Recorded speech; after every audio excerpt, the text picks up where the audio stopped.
ऐसी जोडी करा रामकंठी धरा तेने चुके फिरा गर्भवास नाशिवंत आटे प्रिया पुत्र धन बीज ज्याचा अक्षिण तेची फळ.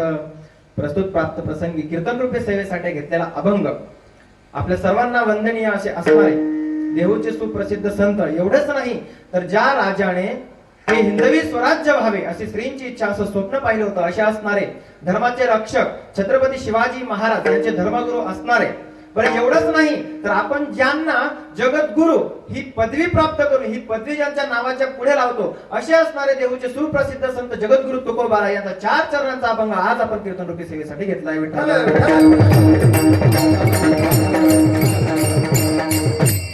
जगद्गुरु तुकोबाराय या अभंगातून आपल्याला प्रत्येकाची ओळख करून देतात महाराज. प्रत्येकाची म्हणजे काय? प्रत्येकाची तर म्हणजे जे आपले सगळे सोयरे असतील या सर्वांची भगवंताची आणि आपण आयुष्यात आल्यानंतर केलं तरी काय पाहिजे याची जगद्गुरु तुकोबाराय या अभंगातून शाश्वती देतात. विठ्ठल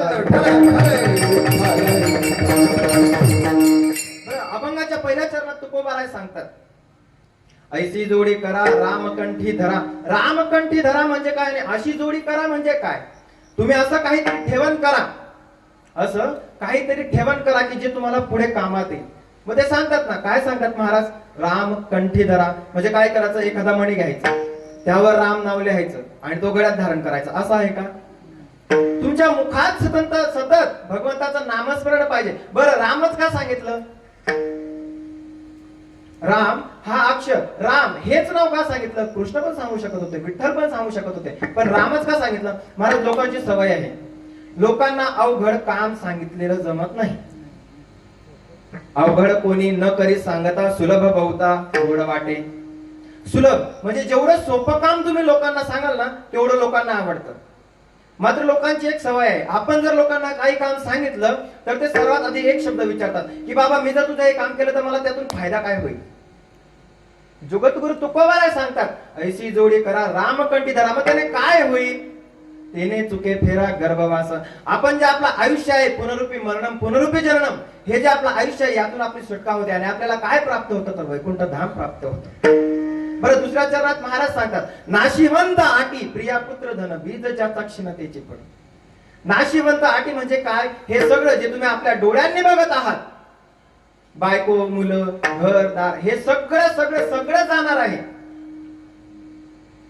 आणि तुमच्या पोटी जो मुलगा जन्माला आलाय बीज ज्याचा क्षीण तोची फळ. जसं तुम्ही पेराल तसंच ते उगवणार आहे. महाराज तिसऱ्या चरणात सांगतात महाराज की नाव धड करा सहस्त्र नामाची. सहस्त्र म्हणजे काय? सहस्त्र म्हणजे फक्त 1000 का? 1000 ही फक्त उपमा आहे. सहस्त्र म्हणजे 1000 ही फक्त एक उपमा आहे. तुम्ही तुमच्या आयुष्यामध्ये जेवढं नामस्मरण कराल हे तेवढं आपल्यालाच उपयोगी पडतं. एक सोपं उदाहरण सांगतो. आपण सर्व इथं नोकरी वर्गवले आहात. आपली महिन्याच्या शेवटीला सॅलरी भेटते. सॅलरी ते कुठे जमा होते? बँकेच्या अकाउंट मध्ये, बरोबर? बँकेच्या अकाउंट मध्ये ती सॅलरी जमा होण्यासाठी तुम्हाला आधी 29-30 दिवस 31 दिवस तुम्हाला काम करावं लागतं. त्यानंतर ते डिपॉझिट तुमच्या बँक खात्यात जमा होतं. तसं आपण हे आयुष्य जगतो आहे आणि आयुष्य जगत असताना म्हणजे आपण एक नोकरी करतो आहे आणि त्यामध्ये जी आपली सॅलरी आहे आपल्याला काम काय करायचं आहे? तर फक्त राम नावाचं नामस्मरण करायचं आहे. आणि जी आपली सॅलरी आहे महाराज ती तुम्ही हा मृत्यू लोक सोडून गेल्यानंतरचा जो युग राहील तेव्हा तुम्हाला ते कामात येईल. विठ्ठल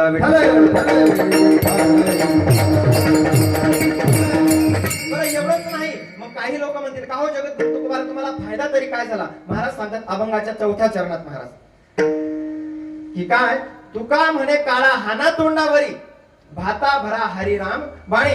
ज्या वेळेस तो काळ तुम्हाला घ्यायला येईल ना, एखाद्याचं जर आपल्याकडे, सोपं उदाहरण सांगतो, एखाद्याचं जर आपल्याकडे आपण त्याच्याकडनं काही पैसे वगैरे घेतले असतील, उसने घेतले असतील, त्याची ठेवण आपल्याकडे असते, तो जर सारखा तुम्हाला बोलत असेल तर माणसाच्या जीवावर येते.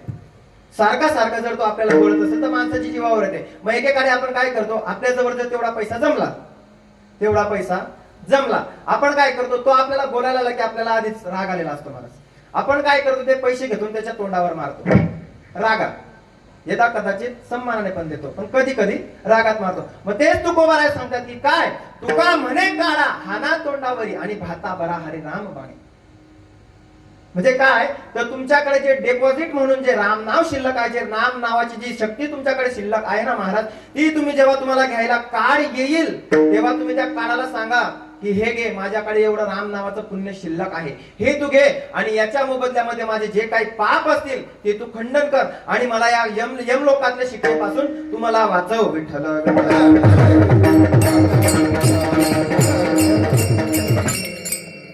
महाराज जगद्गुरु तुकोबारायांनी आपल्याला सांगण्याचं कारण तरी काय हो? मुळात जर पाहिलं तर जगद्गुरु तुकोबारा हे आहेत संत. बरं नुसतं संतच नाही तर आपण आज वारकरी संप्रदायाचा कळस ज्यांना म्हणतो असे असणारे जगद्गुरु तुकोबारा आहे.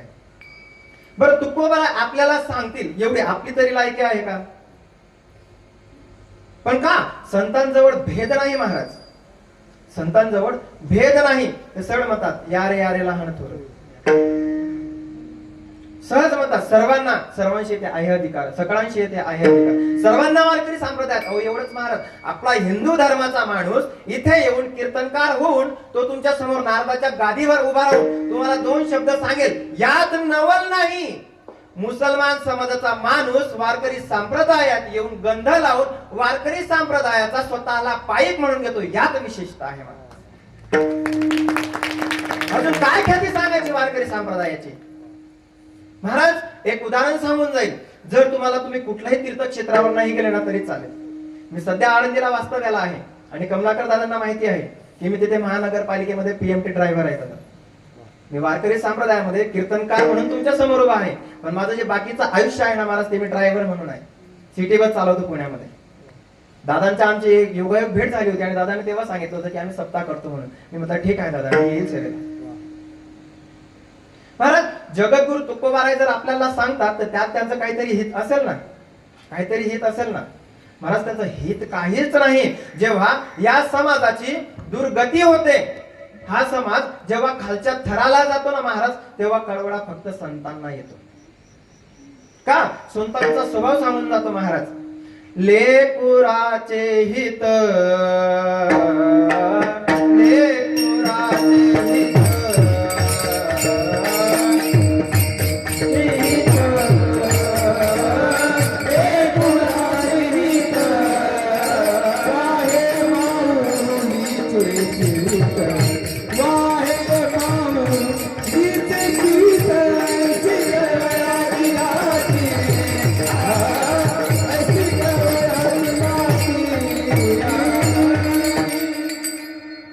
लेकुराची हित वाहे माऊलीची चित्त. महाराज संत ह्या आपल्या आईप्रमाणे असतात. एक वेळेस जर तुम्ही काही दुष्कर्म केला असेल तर तुम्हाला देव माफ करणार नाही, मात्र संत त्यावर उपाय सांगतील आणि माफ जरूर करतील. ही संतांची लेखन. आणि संतांना जर आपण कमी पाहिलं ना महाराज तर तुमच्यासारखा दुर्बुद्धिक आणि माझ्यासारखा जर तुम्हाला सांगत असतील की संत वाईट, माझ्यासारखाही दुर्बुद्धिक कोणी नाही. आणि मला तरी असं वाटत नाही की संतांना चुकीचं म्हणणारा आतापर्यंत जन्माला आला आहे. नाही आला महाराज. आणि कदाचित आला तरी मला असं वाटतं की जर तो व्यक्ती संतांना चुकीचं म्हणत असेल किंवा संतांच्या शब्दांना चुकीचं म्हणत असेल तरी मला तरी वाटतं की त्याने त्याचं एकदा डीएनए टेस्ट करावं. कारण काय महाराज, मला तरी नाही वाटत की आपल्या हिंदू धर्मामध्ये जेवढे काही हिंदू धर्माचे जे लोक असतील ते संतांना वाईट म्हणतील. प्रश्नच येत नाही महाराज. हा मात्र इतर समाजात म्हणतील. कारण का? संतांना दुःख देणारे त्या काळातही होते आणि आताही आहेत. आणि महाराज जगात जर आपण पाहिलं ना तर संतांचा अवतार हे जगाच्या कल्याणासाठी, जगाच्या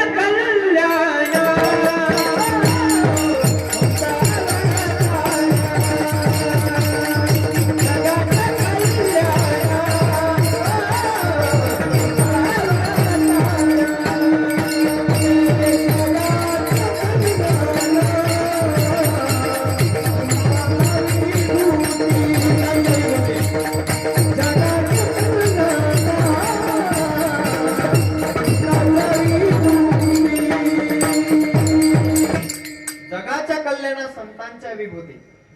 महाराज जगाच्या कल्याणासाठीच संत अवतार घेतात. म्हणून तुकोबारा तेव्हा आम्हाला उपदेश करतात. आणि खरंच ना महाराज आधी पण सांगून गेलो की लोकांना कठीण काम सांगितलेलं जमत नाही. त्यासाठी तुकोबारायांना आपण एक गृहस्थान तुकोबारायांना विचारलं की का हो तुकोबाराय, जगद्गुरु तुकोबारा एका अभंगात सांगता मला, रामकृष्ण हरी विठ्ठल केशवा मंत्र हा जपावा सर्व काळ. बरं, सर्व काळ तुम्हाला मंत्र जपायला सांगितला, रामकृष्ण हरी विठ्ठल आणि केशवा, किती नावं झाले महाराज? 5.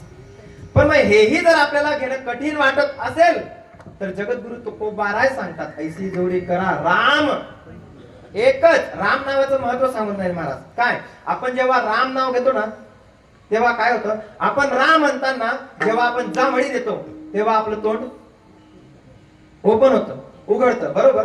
तसंच राम म्हणताना सुद्धा आपलं तोंड उघडतं. जेव्हा आपण राम म्हणतो ना तेव्हा आपल्यातली जी नकारात्मक ऊर्जा असते ती बाहेर जाते आणि ती ऊर्जा परत आतमध्ये येऊ नये म्हणून म म्हणताना आपलं तोंड लगेच मिटतं. ट्राय करून बघा, प्रॅक्टिकली करून बघायचं, राम, बरोबर ना.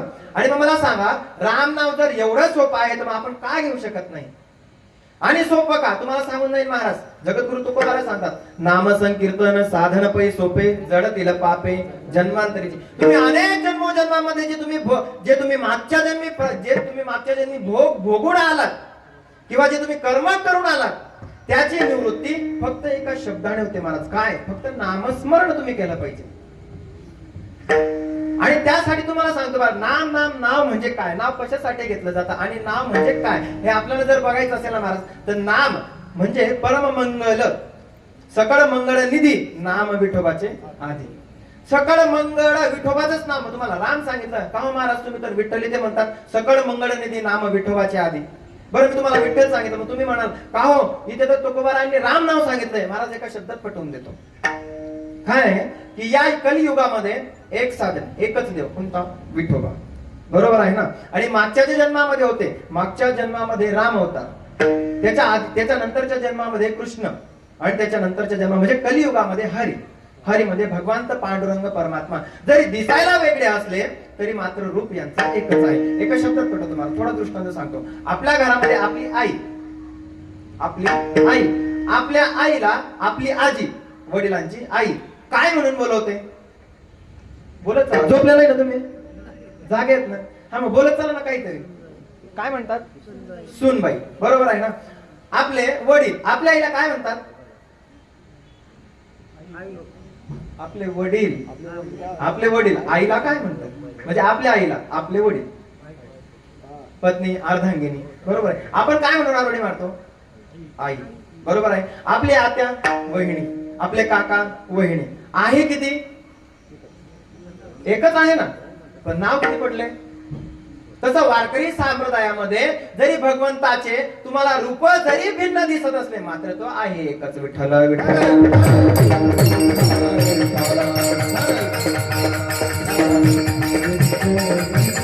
आपण मागच्या जन्मामध्ये म्हणजे मागच्या यातून आधी आपले कित्येक जन्म झाले असतील ते कोणालाच माहिती नाही महाराज. आपण कित्येक योनी भोगून आलो आहोत.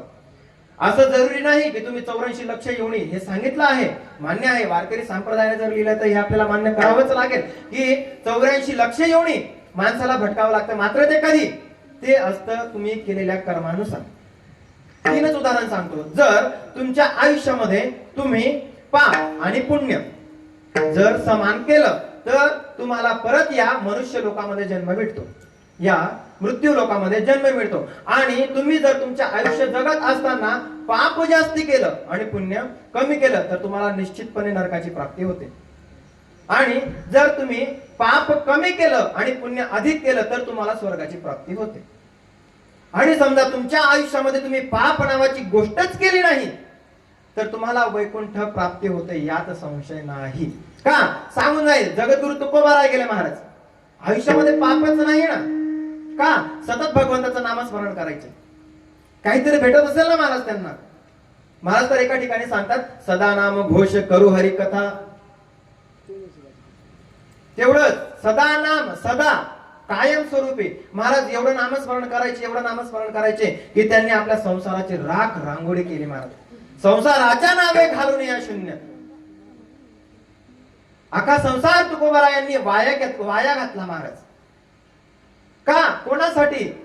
बुडते हे जन न देखवे डोळा, येतो कडवळा म्हणून या.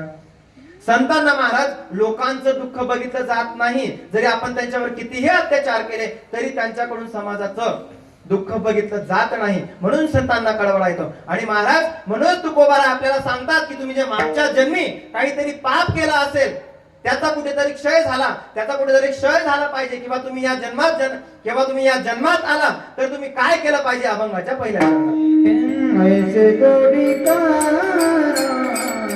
नाम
कंठीधर मग त्याने काय होईल तर तुमच्या जन्मजन्मीचा फेरा येणं महाराज, जे तुम्हाला गर्भवास भोगायला लागते महाराज. गर्भयातने जर तुम्ही पडले ना तेव्हा तर आपल्याला काही कळत नाही, मात्र त्याच्या यातना एवढ्या कठीण आहेत की संतांना त्याचा कळवळा येतो, म्हणून आपल्याला सोपा मार्ग सांगतात.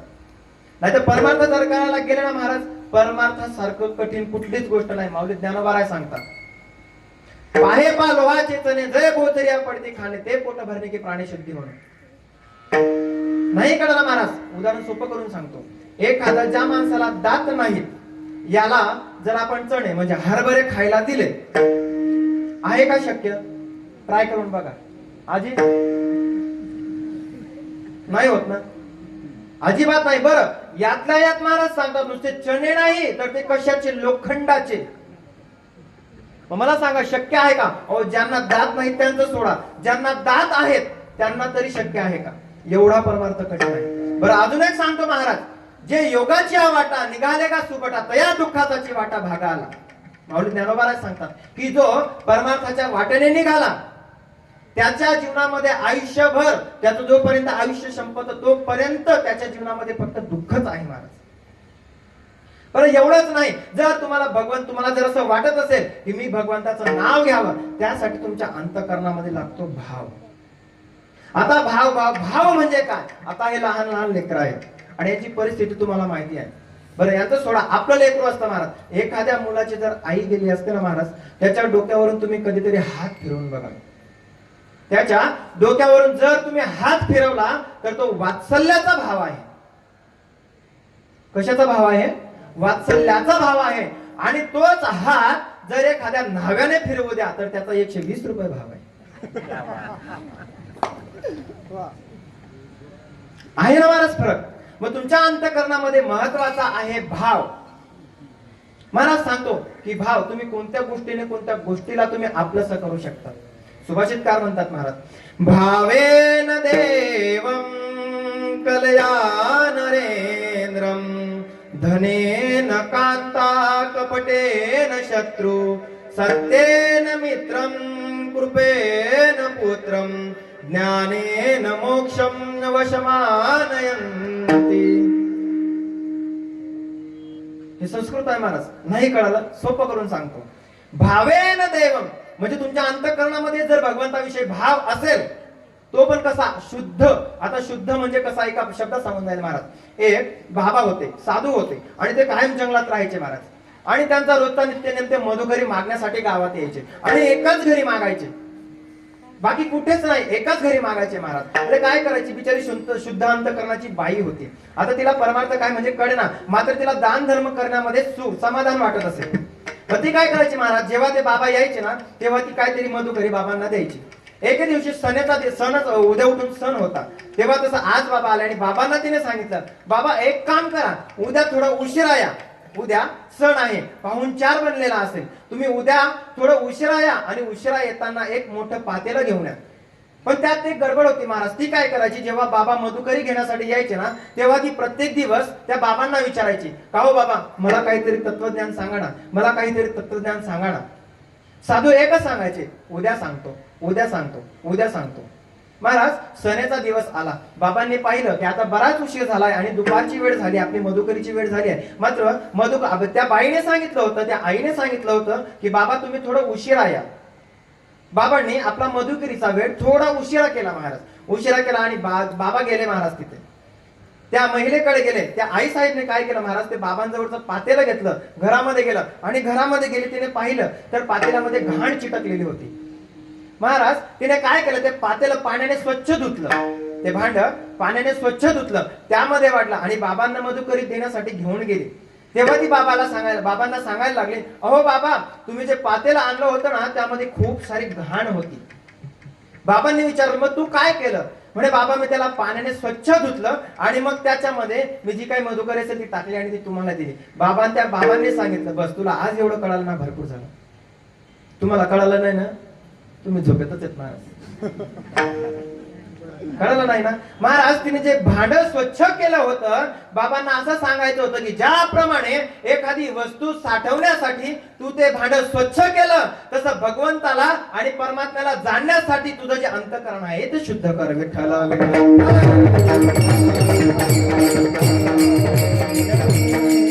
शुद्ध कशाने होईल महाराज, तर नामस्मरणाने शुद्ध होईल. महाराज नामस्मरण जर सांगितलं ना, मला नाही वाटत इथे कमीत कमी मी सांगतो 1% ही अशी महिला नसेल किंवा पुरुष नसेल जे नामस्मरण करतात. आहेत का? खरं इमानदारीत वरती बोट करा. असेल कोणी तर नाहीये. तुम्हाला तसलं नाही जमणार महाराज. तुम्हाला काय जमते सांगतो.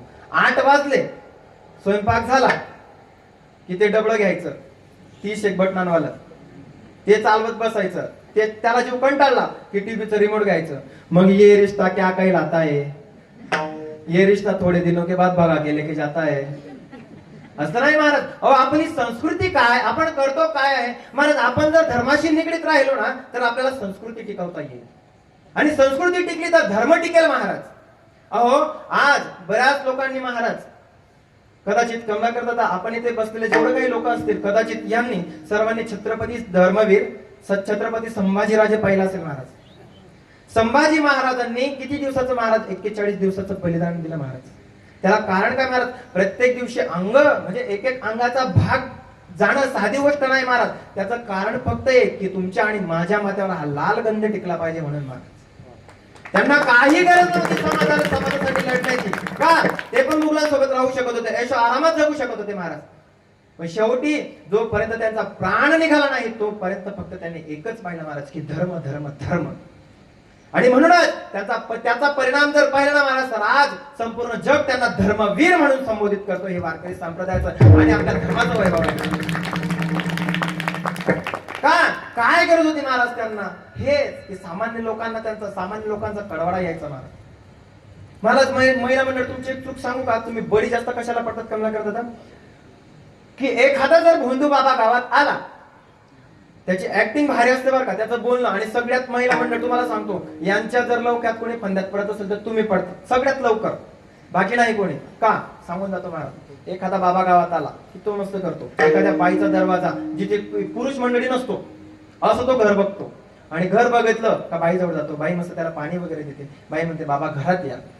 ते बाबा तेच वाट बघतं बाई कधी घरात बोलवते. बरं घरात बोलवलं की तुम्ही काय करतात महिला म्हणतात, तो तुम्हाला सांगतो, बाई तुमच्या कपाळावर मी कष्ट पाहतो आहे बाई, तुम्ही लय कष्टाळू आहेत बाई. बाई तुमचा नवरा लई कष्ट करतो महाराज. बाई तुमचा नवरा लई कष्ट करतो पण आजूबाजूवाले झडत्यात बाई तुमच्या नवऱ्यावर. बाई तुमच्या हातात पैसा लई येतो बाई पण टिकत नाही. बाईच्या डोळ्याला 2-2 दारी लागतात. बाबा खरंय. मला असं वाटतं कमला करता उद्यापासून कीर्तन बंद करावं आणि तेच करावं.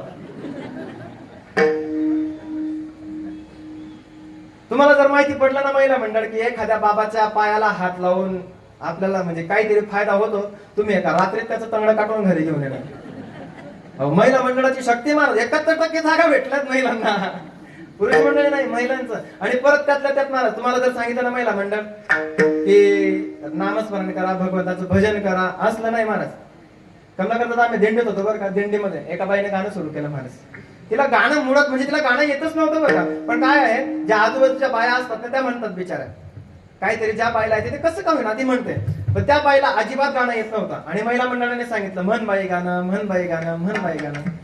महाराज तिने जे सुरू केलं अख्खी दिंडी पंढरपूरला पोहोचली पण तिचं गाणं काही बंद होईना. ते म्हणायची बाई मले नवऱ्यानं मारलं शेजारी ना त्या बाई. तेवढ्यात एक बाई आली महाराज, मायव काय गया भरेल हाय व देवानं तुझ्यावाला. असं बाईनं म्हटलं का तिनं गडबड जोडलं. भड दिवाळीले दारू पेला बाई यानं फटाका फोडला, शेजाऱ्याचा कापूस जाडला, लोकांना गद्यासारखा मारला व शेजारी त्या बाई. थोडशाने दुसरी बाई आली, मायव काय हृदय भरेल हाय व तुझ्यावालं. असं म्हटलं की तिने कडवं जोडलं. सोयऱ्या धायऱ्यानं आंधळं दिलं, उभाऱ्यानं बाजारी नेलं, सार विकून टाकलं, टोनक दारू पिऊन आलं व मले बद बद मारलं. आहे का काही महाराज यात तथ्य? अजिबात नाही. अहो जनाबाईच्या ओव्या बघा ना महाराज.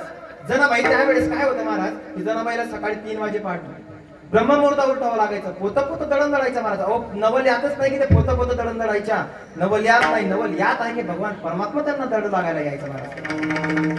सुंदर माझे जाते ग फिरते सुंदर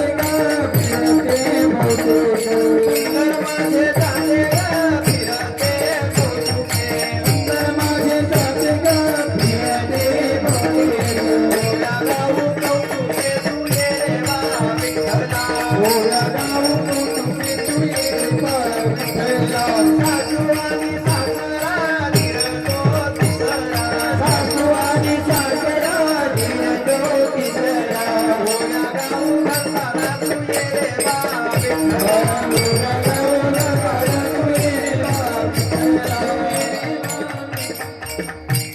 किती सुंदर आहेत महाराज.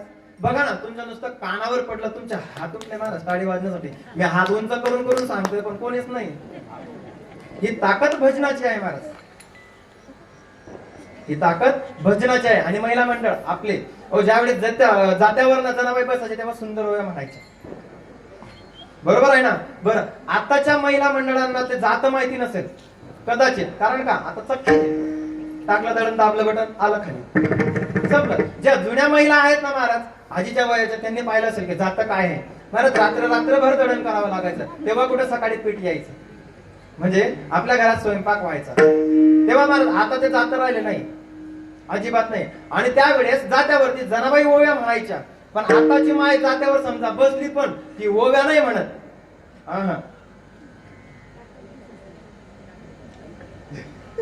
विठाला विठाला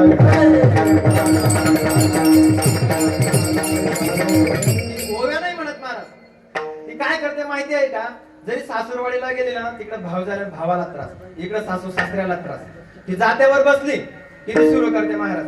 पाठीचा ग भाऊ राया भाऊ गराया, भाऊजाईच्या नादी लागून गेला की होया. खरं ना मला म्हणतात खुशाल माझ्या तोंडावर खरं म्हणताय राव. हा म्हणताय राव म्हणजे यांना पण मान्य आहे, यांना पण मान्य आहे की तुम्ही भाऊजाईची खरंच चुगली करतात. बरं तेच नाही महाराज, मी एका ठिकाणी ऐकले, एका ठिकाणी एक माता माऊली लय भारी म्हणत होती महाराज. ती आपल्या बाळाला झोपवत होती महाराज, आणि बाळाला झोपवत असताना तिच्या तोंडामध्ये एक सुंदर ओवी ऐकली महाराज. ते जुनं एखादं चित्रपटाचं गीत असावं, पण ते भारी आहे महाराज. जेव्हा ती म्हणायची ना, तेव्हा असं वाटत होतं की खरंच कानावर आपल्या खरंच काहीतरी सरस्वती मैयाजीच्या वरती कृपा असावी महाराज. स्वप्नांचा झुला तानुल्या झोपना, जा जा रे वाऱ्या झोका दे त्याला, दूर कशी बघ गेली आज नवाई, देवकी गाते अंगाई, देवकी गाते अंगाई.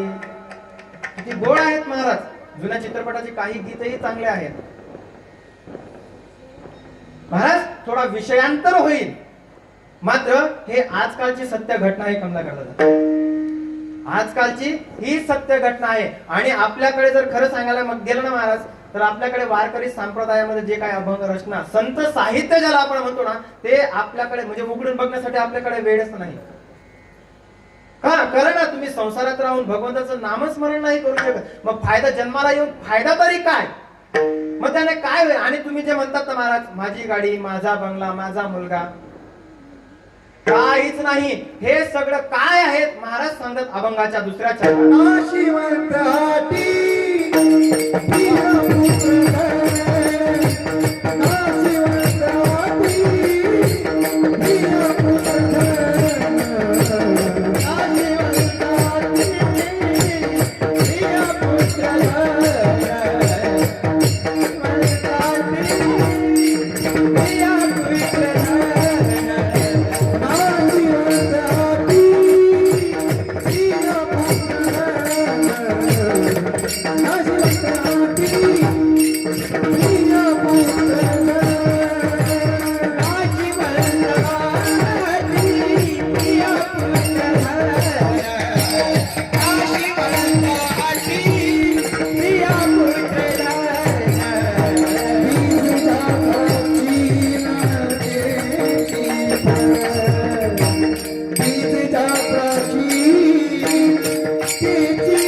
नाशिवंत आटी प्रिया पुत्र धन, जे काही आपल्याला डोळ्याने दिसत आहे, जे स्थूल रूप आहे, सूक्ष्म रूप नाही, स्थूल रूप जे आहे, जे आपल्या डोळ्यांना दिसत आहे, हे कसं आहे? तर हे नाशिवंत आहे.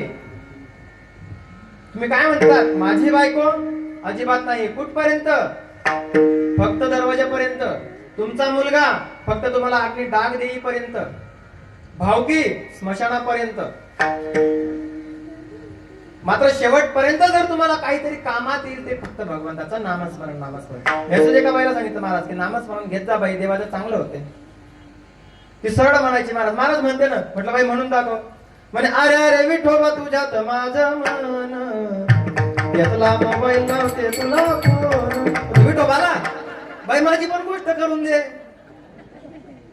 बरं हेच नाही महाराज, महिला मंडळ अजून एक गाणं होतं महाराज त्यांचं. अजून एक काय होती की बऱ्यापैकी प्रत्येक वेळेस आपण ना नव्या नव्या ठिकाणी गेलो ना की नवे नवे शब्द कानावरती पडत असतात. नवीन प्रत्येक वेळेस आपण कुठल्याही ठिकाणी जावा महाराज, तुम्हाला प्रत्येक टाईप, प्रत्येक वेगवेगळ्या टाईप, द टाईप म्हणजे काय आहे, प्रत्येक वेगळ्या प्रकारचे लोक तुम्ही प्रत्येक ठिकाणी बघायला भेटतात. काय आहे, कुठे कमी शिक्षित, कुठे जास्त शिक्षित. मात्र मला तरी असं वाटतं की या युगामध्ये कमीत कमी माझं असं मी म्हणजे पहिलं कीर्तन अशा ठिकाणी करतो आहे की जिथं सगळे नोकरी वर्गावाले आहेत. नाही तर आतापर्यंत मी फक्त खेड्यामध्ये समजा केले, सिटीत पण केले, पण कुठे जिथे कमी शिक्षित लोक आहेत अशा ठिकाणी. कारण बरेच जण म्हणतात महाराज की नामस्मरण करून कुठे पोट भरत असतं का? अहो, पोट जर भरलं नसतं तर माझ्या जगद्गुरु तुकोबाराने नामस्मरणाची शक्ती कोणाला सांगितली नसते महाराज. बरं एवढंच नाही महाराज, संत सगूसाठी देव सगू झाला, देवासाठी किती हवा करायची महाराज. अहो, नामस्मरणामध्ये एवढी ताकद आहे की सखूबाईसाठी भगवान परमात्मा तिच्या पतीची काम वासनेची सुद्धा इच्छा पूर्ण करतो. ही शक्ती नामस्मरणाची आहे. विठ्ठल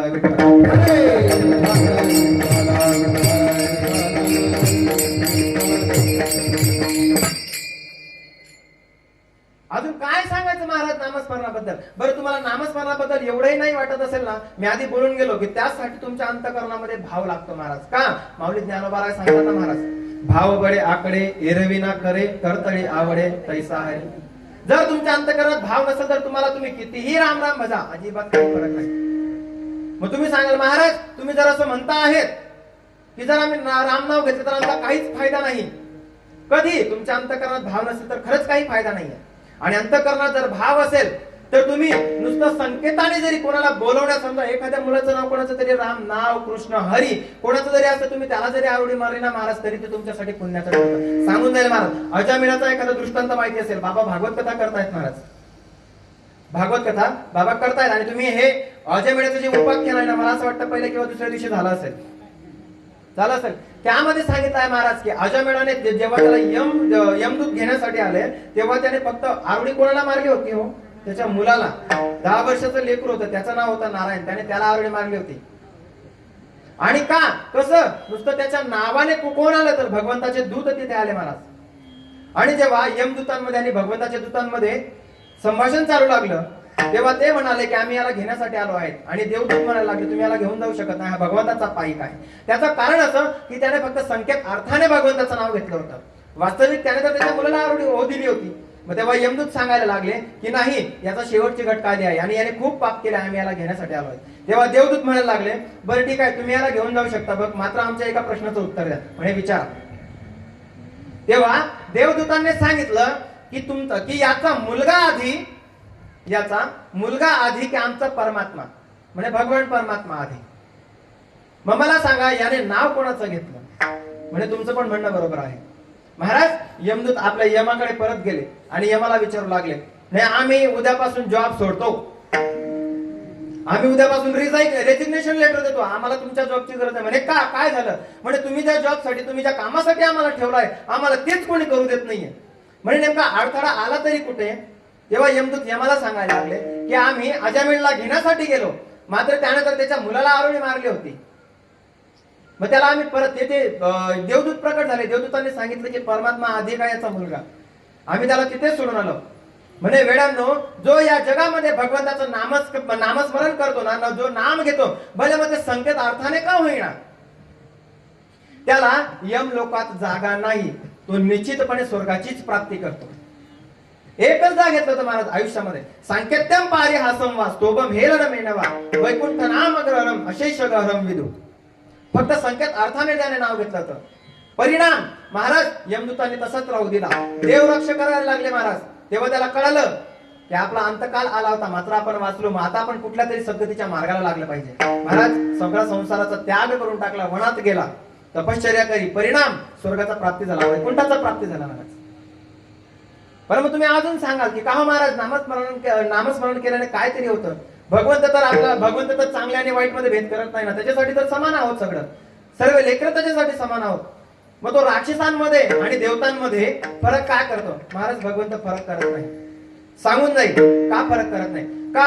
राक्षसाची कुळं उद्धरली नाहीत का? भक्त प्रल्हाद हे राक्षसी कुळाचे आहेत महाराज, राक्षसाच्या कुळातलेच का? त्यांचा उद्धार झाला नाही का? भगवंताकडे सगळं समान आहे महाराज. तो फक्त तुमचे कर्म बघतो. तुम्हाला असं वाटत असेल ना की तुम्ही जर काहीतरी पाप केला आहे आणि तुम्ही चांगले कर्मही केले आहात, तर चांगल्या कर्माचा परिणाम म्हणून तुम्हाला यथाकथित पुढचा जन्म परत मनुष्याचा भेटू शकतो. मात्र तुम्ही जे पाप केला आहे ना, त्याचं प्रायश्चित्त तुम्हाला करावंच लागेल. विठ्ठल विठ्ठल. नाशिवंत आटी प्रिया पुत्र धन बीज ज्याचा क्षीणतेची फळ. जे तुम्ही जन्माला जसं तुम्ही पेराल तसं उगवतंय. असं कधी पाहिलंय का? की निंबोनी उगवली, निंबाच्या झाडाची जी निंबोनी असते ना ती आपण उगवण्यासाठी टाकली आणि तिला आंबे लागले. जसं तुम्ही पेराल, जे तुम्ही पेराल तेच उगवणार आहे महाराज. आणि खरंच सांगतो, नाशिवंत या जगात कुठलीच गोष्ट, कुठलीच, एव्हरीथिंग इज, कुठलीच नाही की ते या जगात कायम स्वरूपासाठी राहणार आहे. का? कलियुगाचा महिमा तुम्हाला अजून माहिती नाही महाराज. कलीने जेव्हा राजा परीक्षिताने, हा पण भाग तुम्हाला भागवतामध्ये गेला असेल, की जेव्हा परीक्षिताला मारण्यासाठी, परीक्षितीने जेव्हा कलीला मारण्यासाठी आपली तलवार वर केली महाराज, तो परीक्षितीला शरण आला आणि परीक्षितीला सांगू लागला की मला मारू नको. आणि त्यावेळेचा नियम होता की एखादा शरणार्थी आला ना महाराज, त्याला मारत नव्हते. आता जरी तो तुमच्या पायात पडला ना महाराज, त्याचे तुकडे तुकडे करण्याशिवाय आपण राहत नाही. राग आहे महाराज हा माणसाचा, क्रोध हा पृथ्वीपेक्षा भारी आहे महाराज. आणि अग्निपेक्षाही ज्वालामुखी सारखा तो आहे महाराज. त्याच्यातून कोणाची सुटका नाही होत. चांगल्यांना भुलवतो राग. महाराज ज्या वेळेस परीक्षिताने तलवार वर केली तेव्हा कली सांगायला लागला की मला मारू नको. तेव्हा परीक्षिताने विचारलं की तुला मी जिवंत सोडेल असा मला तुझ्यातला एक तरी गुण सांग. तेव्हा तो सांगू लागला की माझ्या युगामध्ये फक्त असं एकच साधन आहे जे मागच्या युगांमध्ये न होतं. भगवंत प्राप्तीचं जे साधन आहे ते मागच्या युगामध्ये काय होतं महाराज, जप तप अनुष्ठान योग याग विधी यज्ञ करावे लागायचे. मात्र कलियुगामध्ये तसं काहीच नाही. कलियुगामध्ये तेव्हा महाराज कली सांगायला लागला, यत् फलम नास्ति तपसा न योगेन समाधीना तत् फलम लभते सम्यक कलौ केशव कीर्तनात. कलियुगामध्ये जर तुम्हाला उद्धारच करून घ्यायचा असेल तर तुम्हाला एकच साधन महाराज, फक्त केशव कीर्तन. कलियुगी उद्धार हरीच्या नामे. कलियुगामध्ये उद्धार तुम्ही फक्त हरी कीर्तनामध्ये, हरीच्या नावानेच करू शकतात महाराज. का एवढंच बोंबलून आपल्याला संतांनी सांगण्याचं कारण काय महाराज? संतांना सर्व समान आहेत. बरं नाशिवंत मी तुम्हाला सांगतो की नाशिवंत तरी काय, जे आपण गेल्यानंतर असो किंवा आपण असल्यावर जे जाणार आहे त्याला म्हणतात नाशिवंत. बरं आणि संत याच्यासाठीच आपल्याला पदोपदी जागा करण्याचं काम करतात महाराज. उठा जागे वारे आता,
सगळ्यांचे चेहरे असे फुलवून दिसले.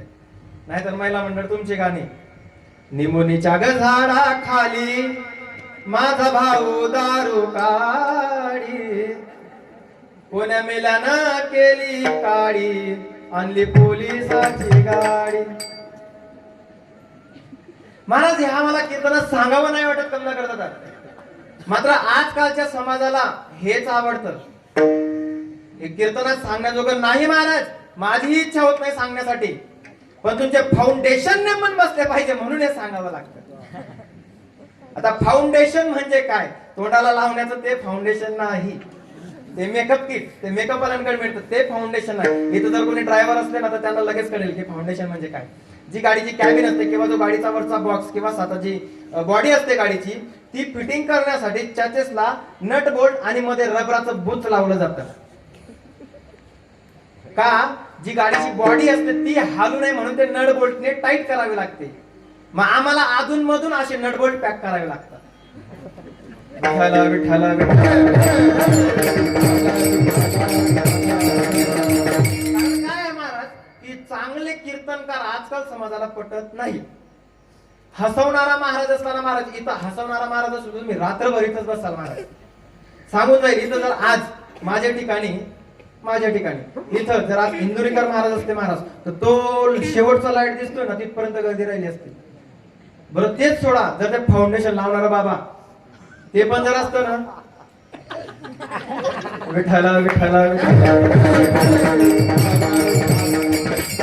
ज्यांना कळलं त्यांना धन्यवाद, ज्यांना नाही कळलं त्यांनी शेवटच्या दिवशी कालाचा प्रसाद खाऊन जावा. विठाला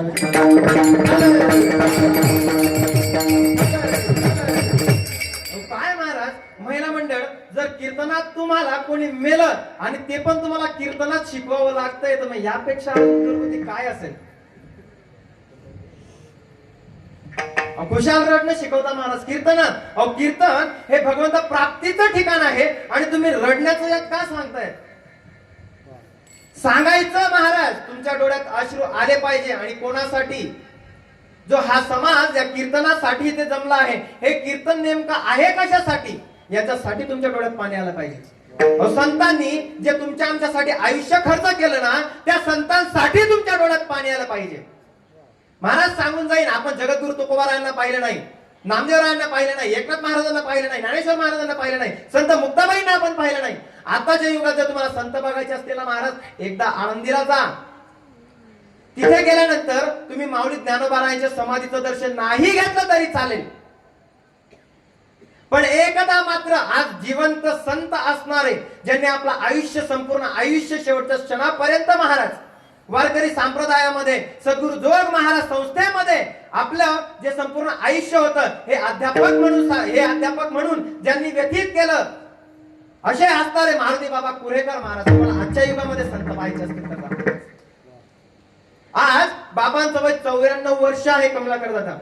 मात्र बाबा आज 2 मजल्याची बिल्डिंग उतरून खाली येतात स्वतः काठीचा सहारा न घेता आणि तेवढीच बिल्डिंग चढतात महाराज.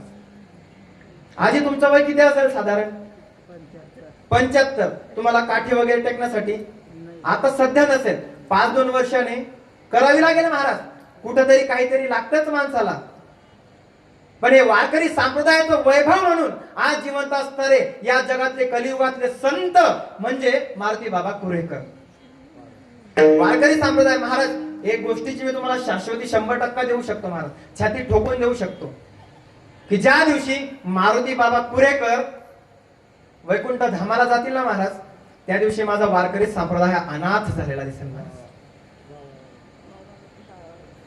अहो काय आयुष्य असेल महाराज की अख्खं ज्यांनी ब्रह्मचर्य स्वीकारलं आणि आपलं आयुष्य संपूर्ण आयुष्य घराचा त्याग करून महाराज वारकरी संप्रदायासाठी व्यतीत करणं ही खूप मोठी गोष्ट आहे महाराज. आपण तरी आपल्या मुलाबाळांमध्ये असतो महाराज, ते पण सोयीचे निघत नाही महाराज. तुम्हाला एक सांगून जाईल इथं तरुण मंडळी क्वचित आहेत, क्वचित तरुण मंडळी मला कमी दिसते आहे महाराज. पण सांगून जाईल दादा एखाद्या नवीन मुलाचं लग्न जमलं ना किंवा मुलीचं लग्न जमलं नाही साहेब माफी मागून बोलतो बरं का, पण रियालिटी आहे मोबाईल देतात. बरं ते सोडा, ते फार लांब गेलं. नवीन सांगतो आता कॉलेजची कार्टी लय बेकार, कॉलेजची लय बेकार महाराज. त्यांना ते काय असतं एवढंसं डबडं त्याच्यातच सारखं ते बसलेलं असतं. घरच्यांना तेही कळत नाही ते त्याच्यात काय चालू आहे. ते जसं प्रेमात पडलं ना महाराज की ते काय करतं गच्ची हाय बिल्डिंगचे ते काय करतं भिंतीवर चढतं महाराज. एकूण तिकडे तिकून इकडे त्यांची स्टाईल एकदम.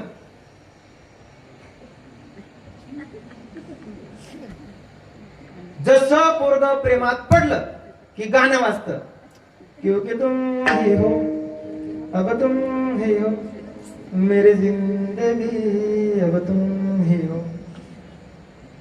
खरंय ना महाराज. बरं हे सोडा, जसं ब्रेकअप झालं तिथे काय करतं गच्चीवर हायलीवर कुठंच थांबत नाही महाराज.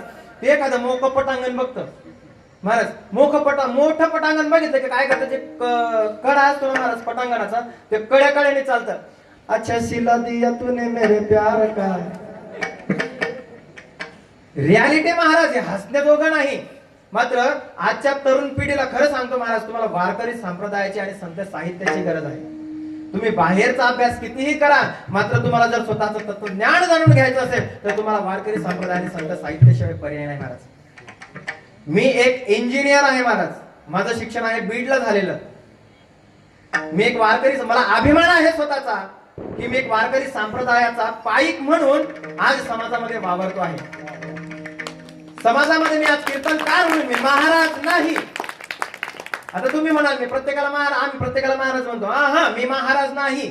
त्याचं कारण सांगतो. महाराज म्हणजे काय? महा म्हणजे काय? मोठं भलं. महा म्हणजे मोठं. मग एखादं राज्य असेल किंवा लोक असतील, भला मोठा जो समाज असेल, हा म्हणजे महा. आणि राज म्हणजे त्या मोठ्या ज्या समाजावर राज करणारा त्याला म्हणतात महाराज. मी फक्त एक कीर्तनकार आहे. समाजामध्ये काहीतरी चांगलं होणं हे माझ्या हातून घडतंय याचा मला अभिमान आहे महाराज. आणि एवढंच नाही महाराज, जगद्गुरु तुकोबाराय आपल्याला या अभंगातून हेच सांगतात की जे आपल्या अंगी आहे ना, ज्या आपण ज्या गोष्टींमध्ये गुंतलो आहेत ते सोडा आणि काय करा. अभंगाचं तिसरं चरण. नामधड करा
आता नाम म्हणजे काय मी तुम्हाला आधीच सांगितलं महाराज की नाम म्हणजे परममंगल.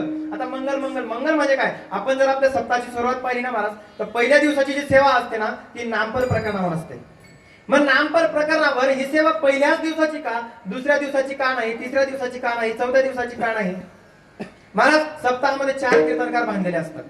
पहिल्या दिवसाचे, दुसऱ्या दिवसाचे. का? पहिल्या दिवशी नामपर, दुसऱ्या दिवशी संतपर, आणि त्याच्यानंतर आहे महाराज 7व्या दिवसाचा काला आणि 8व्या दिवसाचा काला आणि 7व्या दिवसाचा मागणीपर. हे 4 कीर्तनकार बांधलेले असतात महाराज. त्यापैकी जे पहिल्या दिवसाचे कीर्तनकार असतात ना त्यांना नामपर, अभंग आणि नामाचं महत्व सांगायचं असतं. आज पण आपण नामाचं महत्व सांगतोय का? कारण मधल्या कीर्तनकारांना कुठलंच बंधन नसतं. पण मात्र पहिले कीर्तनकार बांधलेले असतात. आणि नाम म्हणजे काय? मी आधीच सांगून गेलो की नाम म्हणजे परममंगल. आता मंगल म्हणजे काय? तर विघ्न विनाश नानुकूल व्यापार विशिष्ट इति मंगलत्व. म्हणजे काय? घेतलेलं कार्य निर्विघ्नपणे पार पडणं, ते शेवटच्या टोकापर्यंत पोहोचणं, यासाठी केला जाणारा प्रयत्न म्हणजे मंगल. विठ्ठल विठ्ठल म्हणजे मंगल करायचं कधी? त्यासाठी सांगतात महाराज मंगल आधीने, मंगल मध्याने आणि मंगल अंताने. मंगल आधीने म्हणजे काय? सुरुवातीला मंगल. आपण जेव्हा कीर्तनासाठी मी इथे आलो किंवा महाराजांनी रूपावली घेतली, महाराजांनी पंचपदी घेतली, सुरुवातीला त्यांनी रामकृष्ण हरिभजन केलं. मी पण आल्या रामकृष्ण हरिभजन केलं. हे झालं आधीने. म्हणजे काय? घेतलेलं कार्य निर्विघ्नपणे पार पडावं यासाठी केला जाणारा प्रयत्न म्हणजे मंगल. आधी घेतलं. आणि मध्याने का? की आतापर्यंत जे काम आपण करत आलो ते मध्यस्थीपर्यंत आपण मध्ये विठोबा रखुमाई भजन करतो महाराज. सर्वांनी एकदा आपले दोघं हात वरती करायचे आणि मुखाने नामस्मरण करायचं. विठोबा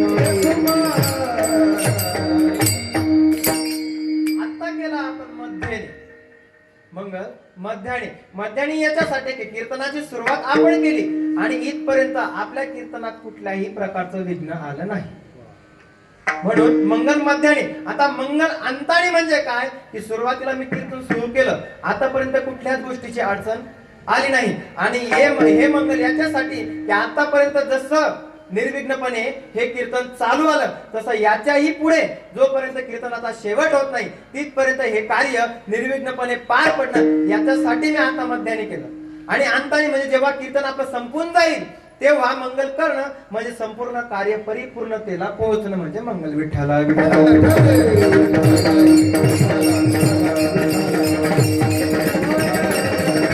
हे झालं मंगल, बरोबर आहे. दुसऱ्या दिवसाची सेवा आहे महाराज संतपर. म्हणजे काय असतं, संतांचं महत्व सांगावं लागतं. मग ते फक्त दुसऱ्या दिवशी का, ते तिसऱ्या दिवशी, पहिल्या दिवशी का नाही महाराज? पहिली गोष्ट तर आपण आपला वारकरी संप्रदायाचा एक नियम आहे की भगवंताचं नाम सर्वात आधी, बरोबर, भगवंताचं नाम सर्वात आधी. मात्र संत एका ठिकाणी सांगतात ना महाराज, देव सारावे परते संत पूजावे आरते. आधी आपण देवाची पूजा करत असतो आणि एखादा जर संत तुमच्या घरी आला किंवा देवाचा भगवत भक्त तुमच्या घरी आला तर देवाची पूजा तुम्ही सांगून द्या आणि त्याच्या सेवेमध्ये रत व्हा. पहिले सेवा कोणाची केली? भगवंताची. नंतर म्हणून दुसऱ्या दिवसाची सेवा महाराज संत पर. विठ्ठल एवढंच नाही, मग आपण काय करतो, सुरुवातीला हे झाले 2 दिवस, आता राहिला तिसरा दिवस. आपण काय करतो, त्यांची सेवा वगैरे झाली की आपण त्यांना विचारपूस करतो, कसं काय येणं केलं, आमच्याकडे तुम्ही येणं कसं काय केलं, तुम्हाला हवं तरी काय, आपण विचारपूस करतो. आता जर संत आपल्या घरी आले, संत आपल्या घरी आले तर ते आपल्यासाठी देवाप्रमाणे आहे. देवाप्रमाणे नाही महाराज, ते देवच आहेत. देवते संत, देवते संत निमित्त त्या प्रतिमा. भगवान जे आपले संत आहेत ना महाराज, ते देवच आहेत. देव आणि संतांमध्ये भेद नाही. मग आपण काय करतो, त्यांना विचारपूस झाली म्हणजे घटका 2 घटका 1-2 घटका आपण त्यांच्यासोबत. मग महाराज त्याच्यानंतर आपली काय सेवा असते, 7व्या दिवसाची सेवा म्हणजे मागणीपर. आणि संत जेव्हा जायला लागतात तेव्हा आपण त्यांच्याकडे आशीर्वाद म्हणून काहीतरी मागतो, म्हणून 7व्या दिवसाची सेवा महाराज मागणीपर असते. विठ्ठल विठ्ठल. 7व्या दिवसाची मागणीपर सेवा हे आपण करतो, बरोबर आहे. आणि संत आपल्यावर कृपा करून काहीतरी आपल्याला प्रसाद देतात, म्हणून 8व्या दिवसाची सेवा महाराज काल्याची असते आणि आपल्या सर्वांना काला खायला भेटतो. विठ्ठल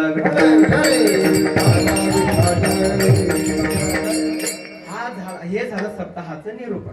आता बऱ्याच लोकांना असाच प्रश्न पडतो महाराज की पहिल्या दिवसाची सेवा नामपर, दुसऱ्या दिवसाची संतपर, 7व्या दिवसाची काला, 8व्या दिवसाचा काला, 7व्या दिवसाचा मागणीपर, हे असं का घेतलं जातं? आता तुमची शंका दूर झाली असेल, आता तुमच्या मनाला समाधान वाटलं असेल. समाधान म्हणजे काय? जर एखादा प्रश्न तुमच्या मनामध्ये उडमळत असेल आणि तो सुटला तर तुमच्या मनाला जी आत्मिक शांती प्राप्त होते तिला म्हणतात समाधान. विठ्ठल विठ्ठल.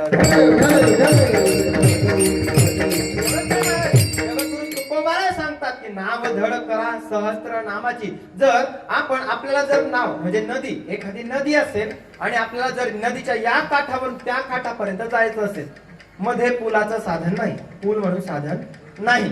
जर यदा कदाचित इथून, मला असं वाटतं कदाचित कोणी गेलं नसेल, पण कदाचित जर कोणी गेलं असेल तर त्यांना कळलं असेल, भोकर माहिती आहे का कोणाला? गाव आहे भोकर, तिथे त्या बाजूला खेडी भोकरी.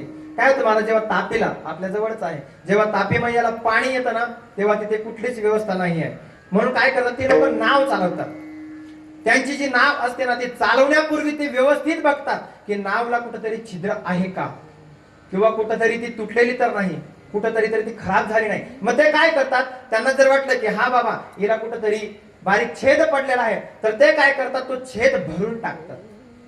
मग जेणेकरून काय होतं की नाव जर आपण या नदीच्या या किनाऱ्यावरून त्या किनाऱ्यापर्यंत घेऊन जायची असेल तर ती आधी व्यवस्थित झाली पाहिजे ना महाराज. मग तसाच जगद्गुरु तुकोबा आपल्याला सांगतात की तुम्ही जे आयुष्य जगत आहात, म्हणजे इकडे नदीच्या या किनारचा हे जे तुम्ही भवसागरात आहात, हा तुमचा भवाचा हा किनारा म्हणजे जन्म, पहिला किनारा म्हणजे जन्म आणि दुसरा किनारा म्हणजे मृत्यू. तुम्हाला जर जन्मापासून ते मृत्यूपर्यंत जायचं असेल तर त्यासाठी तुम्हाला जे आत्मधला जो जीवन म्हणजे जो प्रवास आहे, त्या प्रवासामध्ये तुम्ही ज्या नावेत बसला आहात ते तुम्हाला आधी व्यवस्थित धड करावी लागेल. म्हणजे तिला व्यवस्थित तुम्हाला तिला व्यवस्थित ठोकून वगैरे म्हणा, किंवा त्याला जे काही छिद्र वगैरे पडलं असेल, जे काही आपण पाप कर्म करत असतील त्यांचा कुठंतरी नाईलाट व्हावं म्हणून तुम्हाला नामस्मरण करावं लागेल.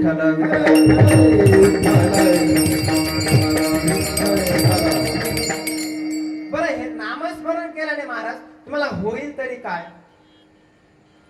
मग तुम्ही जो प्रवास सुरू केला आहे, तुमच्या जन्मापासून ते मरेपर्यंत तुम्ही जो प्रवास सुरू केला आहे, हा प्रवास सुखरूप तुम्हाला शेवटपर्यंत पोहोचेल. म्हणून सांगतात की नावधड करा सहस्त्रनामाची आणि ते भवसिंधूसी थळी पाले. महाराज भवसिंधू म्हणजे काय? भवसिंधू म्हणजे हेच की आपण सर्वांना आपलं म्हणून जगतोय, अजिबात नाही. काय सांगून जाईल महाराज, सांगून जाईल की आपण काय करतो, सर्वांना आपलं म्हणतो ना.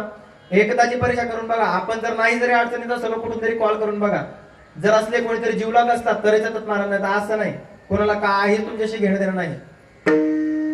मग आपलं एकच चाललंय, क्या किया क्या किया क्या किया रे, हो तूने जीवन गमा दिया, तूने जीवन गमा दिया, क्या किया रे,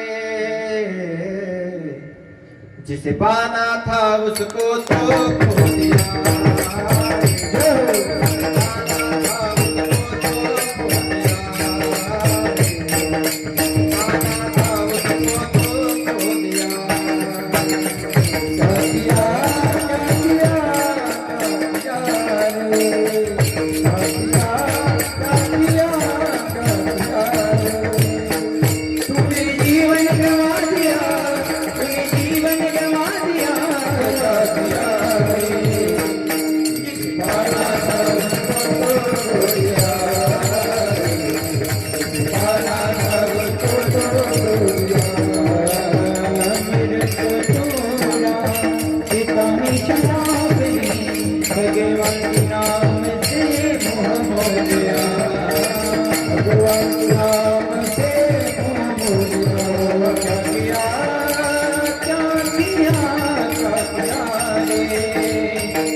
ही संगीताची शक्ती आहे महाराज, की जरी गाणं जरी नुसतं आपल्या कानावर पडलं ना महाराज तरी आत्म्याला शांती होते.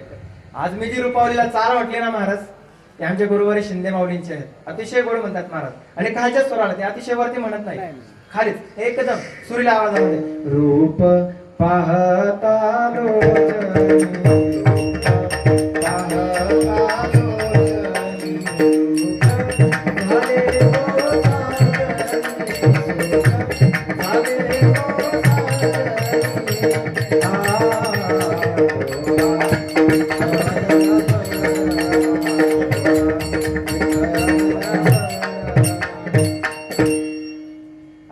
अभंगांना पण ना एक जादू असते बरं का. अभंगाचा भाव जसा असेल तशी जर त्याला उपयुक्त चाल भेटली तर त्यामध्ये एक गोडवा निर्माण होतो महाराज. महाराज एका ठिकाणी आम्ही कीर्तनाला गेलो, महाराज बरं का, वारकरी संप्रदायाचा वैभव सांगतो. वारकरी संप्रदायाच्या ज्या चाली आहेत त्याच्या याच्यामध्येच म्हटलं गेला पाहिजे महाराज. कारण काय होतं, एका ठिकाणी मी गेलो महाराज, तिथे ऐकले बरं का, महाराजांनी पंचपदी घेण्यासाठी सुरुवात केली. आता ते असतील गावाकडचे, असो गावाकडे म्हणतात सिनेमाच्या चाली म्हणतात, पण मात्र आळंदी क्षेत्रामध्ये महाराज तुम्हाला सिनेमाच्या चाली ऐकायला भेटत नाही. तिथं वारकरी पॅटर्नच तुम्हाला लागतो. आता महाराजांनी कधीच ऐकलं नसेल, त्यांनी वीणा घेतला महाराज, सहज चाल सुरू केली. सुंदर ते ध्यान उभे विठेवरी, सुंदर ते ध्यान उभे. गाणं लक्षात आलं असेल आम्हाला म्हणलं, कमीत कमी हा नाही झोपला नाही तुम्ही, हा काहीतरी रिस्पॉन्स तर देत जा, म्हणजे जेणेकरून मला तरी कळेल का बाबा तुम्हाला कीर्तन कळतंय का नाही कळतंय. मी अजून सोपं करून सांगेल महाराज, जास्त आपण खोलमध्ये शिरतच नाही. कारण काय होते महाराज, जास्त बारीक पेरलं ना की कंच बारीक पडतात. बरोबर आहे ना महिला मंडळ, जास्त जर मी खोल आज शास्त्रामध्ये शिरलो तर ते तुमच्या डोक्यावरून जाईल आणि आपल्याला कीर्तन सोपं का, जगद्गुरु तुकोबारा सांगतात, तुका म्हणे सोपे आहे सर्वा हुनी. आणि पुढे काय आहे, शहा नातो धनी घेतो येते. मग आता विचार करा तुम्ही, शहाणे आहेत का मूर्ख आहेत, काहीतरी सांगा ना. शहाणे बरोबर आहे का, नक्की ना.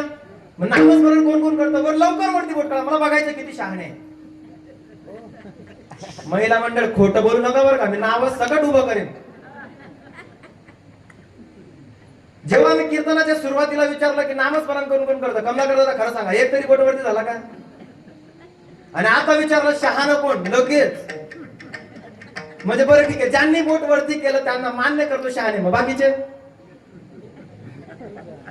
म्हणजे तुम्हालाही मान्य आहे की तुम्ही मूर्ख. असं मी नाही म्हणत बरं का, तुम्हीच म्हटले. हा मी म्हटलंच नाही बा, आपलं काही चुकी नाही, माहिती शपथ कधी भाऊ.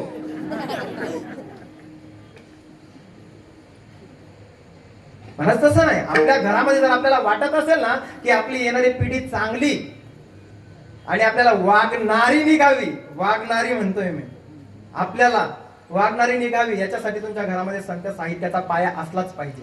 कमीत कमी ज्ञानेश्वरी तरी असली पाहिजे. महिला मंडळ, एक तुम्हाला माझ्यावर स्वतःवर घडलेला प्रसंग सांगून जाईल.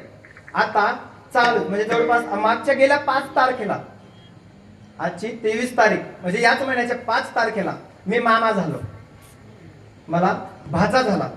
महाराज मी माझी बहिणीला गरोदर असताना बळजबरीने ज्ञानेश्वरीचं पारायण करायला लावलं महाराज. परिणाम मुलगा झाला, कमला करता त्याचा परिणाम सांगतो बरं का, मुलगा झाला. डॉक्टरांनी त्याला 2 चापटी मारल्या महाराज, तरी पोरगा रडलं नाही, डोळे उघडे तरी रडलं नाही. आणि ते ज्या दिवसापासून घरी आला आहे मी त्याची किरकिर आणि काहीच ऐकलेलं नाही. फक्त त्याला जेव्हा भूक लागते ना महाराज, तेव्हा फक्त बस एवढाच कार्यक्रम आपण समजून जायचं. हे ज्ञानेश्वरीचा परिणाम आहे महाराज. जर तुम्हाला वाटत असेल ना महाराज की आपल्या पोटी जगद्गुरु तुकोबारा आहे, माऊली ज्ञानोबा आहे, आपल्या पोटी जर जन्माला यावे तर तुमच्या बोटाला महाराज स्पर्श असू द्या ज्ञानेश्वरीचा आणि गाथ्याचा. पर्याय नाही. याच्यानंतर कलियुगामध्ये तुम्हाला कोण वागेल याची तुम्हाला शाश्वती. अहो तुम्ही स्वतःच्या मुलाची गॅरंटी घेऊ शकत नाही तुम्हाला वागेल असं. कोण गॅरंटी घेतं? छाती ठोकून सांगतो, मी सांगतो, कोणी नाही गॅरंटी घेत. सगळ्या मुलाची आपण गॅरंटी घेऊ शकत नाही. दुसऱ्याचं काय घेऊन बसलात आपण. लोकांना नाव ठेवायला लई भारी आहेत. लोकांना नाव ठेवण्यामध्ये आपला पहिला नंबर आहे महाराज. एक म्हण आहे महाराज, आपलं ठेवायचं झाकून, दुसऱ्याचं बघायचं वा. म्हणजे तुम्हाला पण हे मान्य आहे की तुम्ही नक्की तसलेच धंदे करतात. मी माझ्या तोंडाने म्हणत नाही, माझी शपथ हो.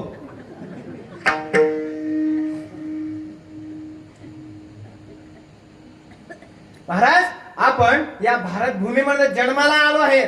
बरं, भारत भूमीत जन्माला आलो यात नवल नाही. आपण भारतात जन्माला आलो आहे यातही नवल नाही. आपण महाराष्ट्रात जन्माला आलोय यातही नवल नाही. आपण संतांच्या भूमीत जन्माला आलोय यातही नवल नाही. आपण महाराष्ट्र, आपण भारतामध्ये, भारताच्या एका छोट्या राज्यामध्ये, आणि ते राज्य म्हणजे महाराष्ट्र, आणि महाराष्ट्र ही संत भूमी आहे. संत भूमीमध्ये येऊन आपण वारकरी संप्रदायात वावरतो, हे आपलं भाग्य आहे. का सांगून जाईल महाराज की काय पवित्र तो देश पावनते. पुढं आपल्याला जर वाटत असेल की आपण खरंच चांगल्या देशात जन्माला आलो आहेत, आणि आपल्याला आपलं कूड जर उत्तम करायचं असेल ना महाराज, तर त्यासाठी फक्त भगवंताचं नामस्मरणच तुम्हाला कारण ठरतं. याच्या व्यतिरिक्त तुम्हाला दुसरं कुठलंच साधन नाही. मला सांगा तुम्ही यज्ञ यागविधी कधी करतात? फक्त नवरात्रीमध्ये महिला मंडळ फक्त एकचदा हवन पूजन होते. आणि जर कुठे एखादी प्राण प्रतिष्ठान मूर्तीची प्राण प्रतिष्ठान असेल तर तिथे हवन होतं. त्याच्या व्यतिरिक्त हवन कुठेच होत नाही. महिला मंडळ करतात का? अजिबात नाही. काय होते माहितीये का? देवीची नवरात्र 9 दिवस पायात चप्पल घालायचा नाही, उपवास करायचा आणि याच्या त्याच्या काळ्या कोड्या कोरायच्या. धंदे तेच महाराज, आपल्याला दुसरं काहीच नाही. 9 दिवसाची नवरात्र, 9 दिवसाची नवरात्र, बरोबर आहे. शंकराची,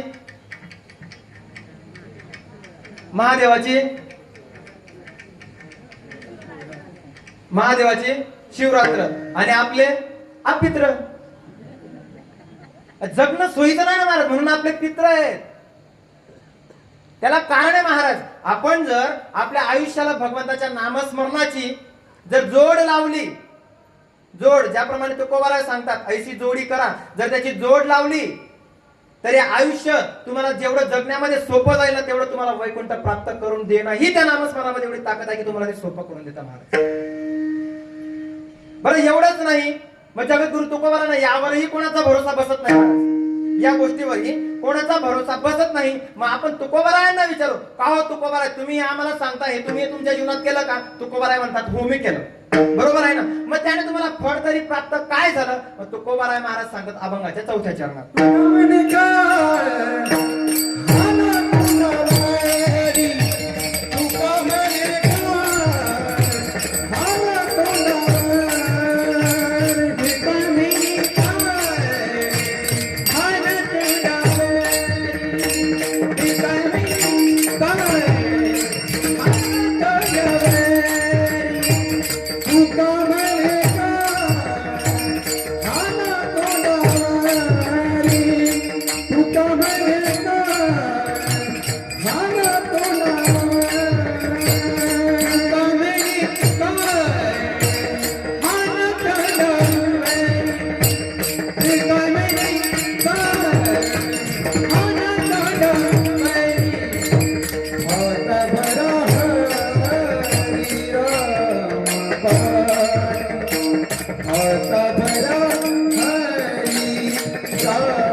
मी जे केलं तेच तुम्हाला सांगतोय की जेव्हा काळ तुम्हाला घ्यायला येईल ना, तेव्हा काळाची हिंमत नाही झाली पाहिजे तुम्हाला धक्का लावण्याची.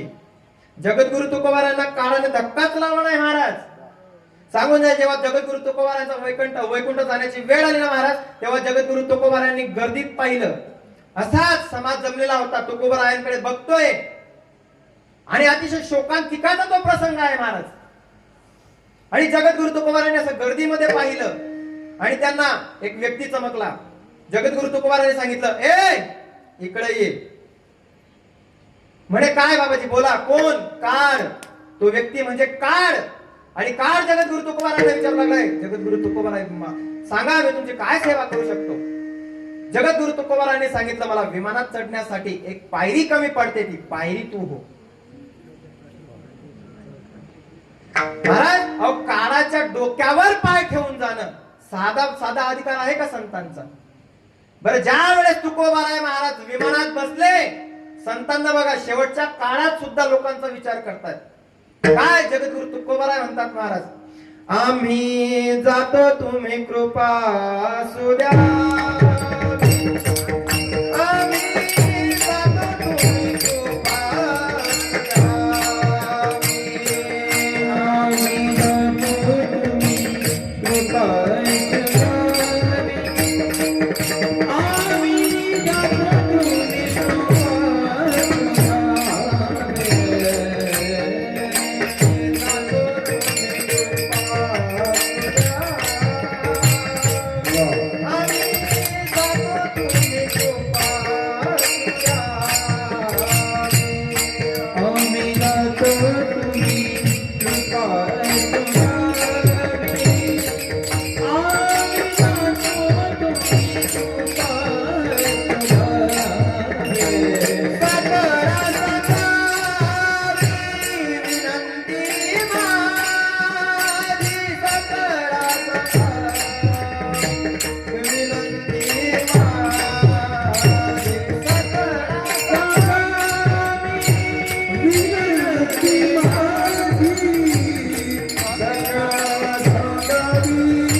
गुप्त तुका.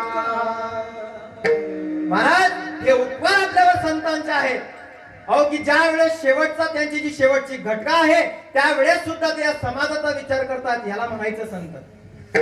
आणि आपण त्यांच्या शब्दावर आक्षेप घ्यायचा म्हणजे आपण केलं, आपण एवढे मोठे आहोत का? मग जगद्गुरु तुकोबाराने त्यावेळेसही लोकांनी त्रास दिला महाराज. आणि आताही समाजामध्ये काही लोक आहेत की जे संत वाङ्मयांवरती बोट ठेवतात. महाराज जगद्गुरु तुकोबारांना विचारलं की तुम्हाला फायदा तरी झाला काय? जगद्गुरु तुकोबारा सांगतात महाराज शेवटच्या चरणात की काय आम्हाला फायदा झाला काय? मी काळाच्या डोक्यावर पाय ठेवून वैकुंठ धामाला प्राप्त झालो महाराज. ऐशी जोडी करा रामकंठी धरा तेने चुके फेरा गर्भवास नाशिवंत आटी प्रिया पुत्र धन बीज ज्याचा क्षीण तेची फळ नाव धड करा सहस्त्र नामाची ते भव सिंधुसी थडी पावे तुका म्हणे काळा हाना तोंडावरी भातावरा हरे रामबाणी. महाराज आपण या ठिकाणी आपल्या सप्ताहामध्ये आजच्या दिवसासाठी जी कीर्तनरूपी सेवेसाठी मी जो अभंग घेतला होता या अभंगाचं 4ही चरणांचं निरूपण मी आपल्या समोर केलं आहे आणि आपल्याला कळेल असं सुद्धा केलं आहे. आता कळलं की नाही हा तुमचा प्रश्न आहे. आता यानंतर घरी गेल्यानंतर किती महिला मंडळ म्हणा पुरुष मंडळ म्हणा नामस्मरण करतील आय डोंट नो, मला नाही माहिती. मात्र कदाचित महाराज आजच्या या कीर्तनातून एक महिला जरी नामस्मरण करत असेल ना महाराज मी तिच्या पायावर फेटा सगळं दंडवत करतो महाराज. का जे संतांनी सांगत गेला आम्ही पण तुमच्या समोर तेच मांडतो महाराज. आम्हाला सर्व ऐकतंय स्वतःहून आम्ही मेहनत काहीच नाही महाराज. संत साहित्य आमच्यासाठी सर्व ऐकत आहे आणि आम्ही फक्त आमच्या बुद्धिमत्तेला आवडणारा जो अभ्यास आहे आम्ही तो केला आणि त्याच्या माध्यमाने तुमच्या समोर बोलताय महाराज. वारकरी संप्रदायाची ताकद काय एका शब्दात सांगून जाईल महाराज. दादा आपलं शिक्षण काय झालंय? PA. तुमचं 12वी झालंय. तुमचं दादा? इथं मला असं वाटतं सर्वच हायेस्ट जॉबला आहेत. मला सांगा मी कसल्या जॉबला? ड्रायव्हर. पण आज माझे 2 शब्द माझ्यापेक्षा उच्च शिक्षित लोक ऐकून घेतात. हे वारकरी संप्रदायाचं वैभव आहे. अभंगाचा परिपूर्ण भावार्थ मी आपल्या समोर माझे गुरुवरी असतील अलंकापुरी निवासी माऊली ज्ञानोबाराय असतील साधकांचे मायबाप गुरुवर मोठे माऊली असतील आणि माझे आई वडील या सर्वांच्या चरणावरती मी आजची कीर्तन सेवा समर्पित करतो. ज्ञानेश्वर माऊली